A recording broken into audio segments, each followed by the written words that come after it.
If society were to collapse tomorrow, the power vacuum will be inevitably filled by somebody. Somebody, probably backed by a group of willing followers, will start making rules, and it likely won't be the government, at least not in the short term. Communities will arise from the ashes of any long-term disaster. Some of the intentions of these groups won't go beyond self-preservation, while others won't think twice about harming others for their own gain. Some of the groups that seek to be good stewards will fall victim to these predatorial groups, and many of these predatorial groups will be diminished by the attrition of their constant plundering. Some of these parasitic groups will be offshoots of existing criminal networks who thrive in the current underground world of modern society. And it's highly probable that many of these gangs will be forces to be reckoned with in a post-collapse world. Hardened by a life of crime and constant hustle, it will be an easy transition for these groups to make into a full-blown anarchic situation. But many of the gangs that will be vying for power in the post-collapse world have yet to be formed. Many amongst us are marauders in waiting. Under the right conditions, we can easily turn into animals. Society has forced the suppression of the psychopathy that lies within many in our midst, and it's quite possible that the most potentially dangerous groupings of people have yet to be formed and will only find their nexus after the collapse.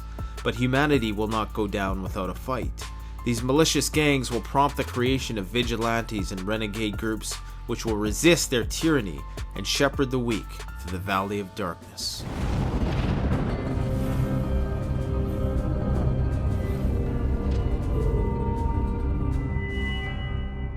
Please show your support for the After the Collapse series by liking, commenting, and sharing this video on other social media platforms. Enjoy the video.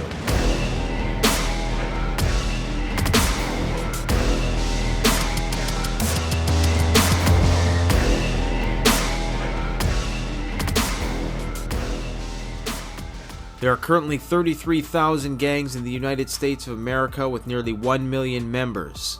And that's in the best of times when the rule of law is for the most part being upheld.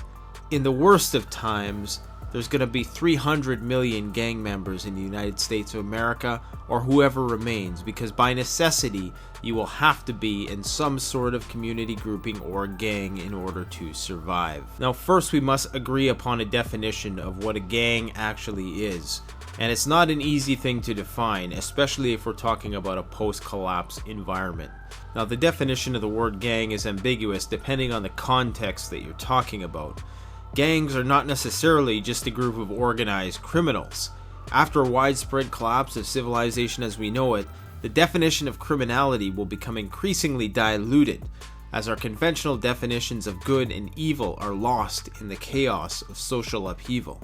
People will do what they need to in order to survive, and that is going to change the ethical landscape substantially. Now, contrary to the beliefs of many religions and the Ten Commandments, the rule of law and the ethics that they're founded upon today are not based in universal truths or hard science. Rather, ethics are agreed upon by social norms for what is right and what is wrong. The law is something that man has created and imposed upon society. Now, arguably, many of these laws, like thou shalt not kill, thou shalt not steal, seem to be self-evident with regards to their utility for most people. However, the reality is, thou shalt not kill is simply a social construct. These definitions are fluid and subject to fluctuate to suit the needs of the times. Although some religions may claim to have clear-cut definitions of morality, the fact is morals and law are subjective insofar as they cannot be validated by biology. For example, it's bad for a man to kill a member of his own species because it limits the gene pool, yet humanity warring with itself has also been the single most important factor in expediting its cultural evolution. Survival of the fittest knows few ethical boundaries. So defining what is right and wrong in a situation where the law cannot be enforced is a more complicated task than many people might think. Generally speaking, though, I think we can all agree that most of the laws that we confide in today make practical sense. Now remember that a gang is defined as a group of people doing things that are against the law. Without rule of law, this definition loses its meaning. It's important to make this distinction, because what's acceptable in an SHTF situation may not be acceptable today. For instance, stealing in order to feed yourself may be more justified in times of need. These are ethical dilemmas that have plagued philosophers for centuries. And there are also ethical dilemmas such as, should your gang attack the other gang before that gang attacks you? These are situations that'll have to be resolved regardless of how favorable the outcome might be to many. It may be more precise than not to talk necessarily about gangs, but talk about groups, clans, tribes, communities, cults, rather than strictly focusing on gangs, as that word itself is quite loaded with negative connotations. And rightly so, as mankind, beneath this veneer of social niceties that we entertain, has always been as combative, bloody, and ruthless as he has been pious and clean. Using the word gang when we're talking about an SHTF situation may reinforce the false notion that leftovers of organized criminal networks will be the biggest threats into WROL. As I discuss in this video, I don't think that's going to be the case. The reality is, the biggest SHTF gangs are the ones that have yet to be formed and that will form through necessity and proximity. Countless groups will align themselves on the basis of geographical proximity, family ties, prior affiliation and acquaintances, ethnic lines, linguistic lines, religion, prepping groups, AWOL, law enforcement and military, and of course cults and the residuals of these current gangs that exist in the underworld today. Now, if shit hit the fan today, you better hope that you get along with your neighbors, because they may end up being a member of your gang. And ask yourself right now, where might you fit in the hierarchy of your neighborhood? What skills do you have right now to bring to the table? Because chances are you're going to be that guy in a shit hits the fan situation. Now, I've discussed at length in my After the Collapse series that in every human being there exists a latent beast within that's ready to be unleashed to defend oneself in times of hardship. Everyone has the capacity to kill if pushed far enough. The reality is, and as substantiated by social psychological research, that people are capable of doing things that they would not normally do when their needs are met and when they're not accountable for their actions. When mobs and groupthink take over, responsibility go out the window, and people quickly will coalesce into groups based on the aforementioned characteristics. It's been proven over and over again in countless psychological experimentation that otherwise average law-abiding individuals are going to be capable of going against their own conscience when their needs are not met and when they do not have to take responsibility for their actions. Gangs tend to have a negative relationship with the rule of law, as such that the less rule of law, the more gang behavior is going to flourish. Now, the absence of rule of law creates power vacuums that are filled by these groups who, for better or for worse, work to regulate their communities on some level. Of course, many of these gangs are self-serving and tyrannical. It's very arguable that the world as it is today, in the modern grid-up system that we all cherish, is simply run by sophisticated gangs who dupe the public into democratically electing them. The aristocracy of yesterday have become the wealthy billionaire banking class of today. And what is history but a never-ending conflict between groups of people who wish to project their will onto the world? The notion that our society is currently run by groups of people who seek to promote their own interests should not be a surprise to anybody. Now, generally speaking, there's two explanatory models of why gangs emerge in a society. One is what I call the symbiotic or positive view, and the other is a more parasitic or negative view. Now, the positive view of gangs, or the symbiotic view, is that gangs initially form for the same reason that tribes form. Gangs form as a means of defense against outside threats.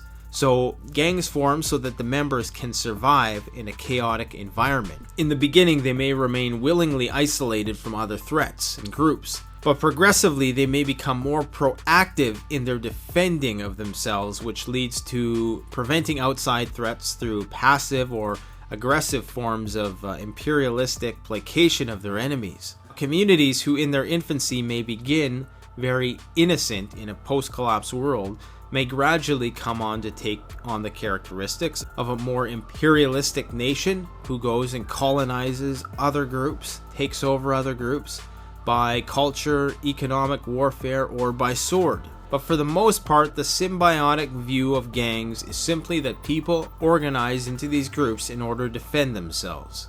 Now, as Selko at the SHTF school has indicated, he was somebody who lived through the Serbian Civil War conflict and spent 1 year in a city that was under siege and where there was no rule of law. He talks about how people went into gangs in order to survive, that most were just normal people who were forced to do bad things in order to survive. These gangs grew in size because people felt that they had no other choice. Now, the other negative or parasitic view is that gangs initially form in order to conquer, and that their purpose is to serve their own needs at the expense of others. These societies pull no punches in terms of their outward imperialistic focus, which according to this view is very aggressive right from the start.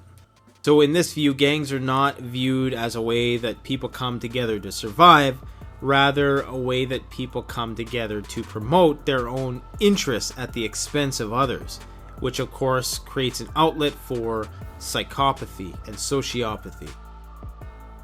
Now there's a third view here that also should be considered, and it's more of a realist or objectivist one. A sociologist named Martin Jankowski, who studied gangs, summed it up nicely in saying that the gang is often entrepreneurial, and thus leadership is part of a rational business model in response to a deindustrialized political, economic landscape. So by this definition, gangs are merely opportunistic groups seeking to capitalize on a decentralized system. It could be argued they are just seeking power to make rules before someone else inevitably does. And for this reason, it's not easy to simply suggest that gangs, or in the broader sense, tribes, are necessarily bad things. Now, the historian Barrington Jr. suggests that gangsterism as a form of self-help which victimizes others may appear in societies which lack strong forces of law and order. He characterizes European feudalism as mainly gangsterism that had become society itself and acquired respectability. So this historical reference of feudal lords who existed in the medieval era is a testament to this theory that people go into these groupings in order to survive. So in the medieval era then, you had peasants who sought the protection of the king, who would protect them from other raiders. And in exchange for this, they would be taxed, and of course, if they didn't pay that tax, well, they would have to face consequences. Gangs of the modern era are going to function very similarly in a WROL situation, as we're going to talk about in the next installment of this series, in that they're going to thrive on effectively extorting resources from the passive groups. So a definition of gangs as we, the well-meaning and the preparedness community, can perhaps agree on might be simply those groups who, rather than elevate communities, tend to diminish or exploit them for their own gain. Long-term SHTF then becomes a battleground between these parasitic gangs who seek to extort the fruits of others' labor and non-interventionist ones who seek to survive their onslaught. Now, one general principle of human organization is that gangs begin small and become larger over time in the absence of rule of law. As they become larger, they need to become more regulated in order to function more efficiently. So larger gangs have rules, bureaucracy, and governance, and most of these are motivated by profit. So to better understand how and why gangs form, we can examine the lawlessness and corruption that characterizes the California prison system, where large inmate populations create an interesting microcosm of a shit hits the fan situation. Now, David Karbeck is a political scientist who tries to draw parallels between how prison is structured and how a lawless society might be structured. Now, an observation of his is that as lawless populations become larger, or as prison populations become larger, they tend to get more centralized in their power structure, as such that informal social orders begin to mount. He derived this theory from his research in comparing prison systems in California and in the UK. In the UK, prison gangs are not divided along racial lines because they tend to be smaller. Race only becomes a factor in prison self-regulation when populations become large enough to necessitate it. another interesting point to note that he makes is that based on his research, gangs actually have minimized the amount of violence in prisons, and that gang formation is actually a way to control violence and not escalate it. This is a highly counterintuitive point that you must hear again. Gang formation is a way to control violence, not escalate it. This supports the symbiotic view of gangs, that gangs are there in order to help people survive. Now, he reports that in California, prison homicide has declined 94% between 1973 and 2003. That's astounding. At which point it was lower than for many people on the outside. Now, prison riots have also declined greatly since the 1970s.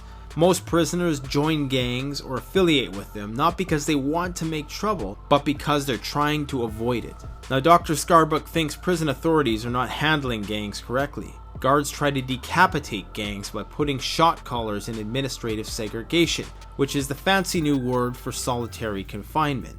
That just opens up spots and more power vacuums in the gang hierarchy for new men to move up into, which of course leads to conflict. Gangs meet important convict needs, and until those needs are provided by the actual judiciary system itself, gangs will continue to grow in prisons.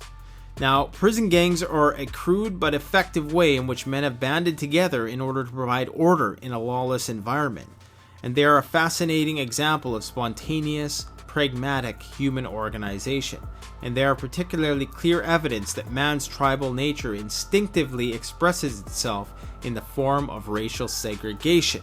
Now, getting to the topic of race once again, because this is going to be a hot topic, and this is going to have its own After the Collapse installment at some point. It's been well established that gangs typically only align themselves along racial lines if the population is large enough. So in a widespread SHTF situation, indeed the tendency may be for groups to align themselves along racial lines in places where population density is higher, which is not to say that these segregated groups are going to be the ones that function most efficiently. Arguably, a diversity of opinions, ideas, cultures, and beliefs is what has made the world so powerful, not homogeneity. Now, this is just the first of many videos in this installment of the After the Collapse series. In future videos, I'm going to be talking about the different types of gangs that arise, their characteristics, and gang psychology and sociometry after the collapse. These videos will be released weekly throughout the month of October 2016. So once again, thanks for watching. Don't forget to like, comment, subscribe, and by all means share this video on other social media platforms. Canadian Prepper out. Check out the Canadian Preppers Network blog, an excellent resource for survivalists and preppers.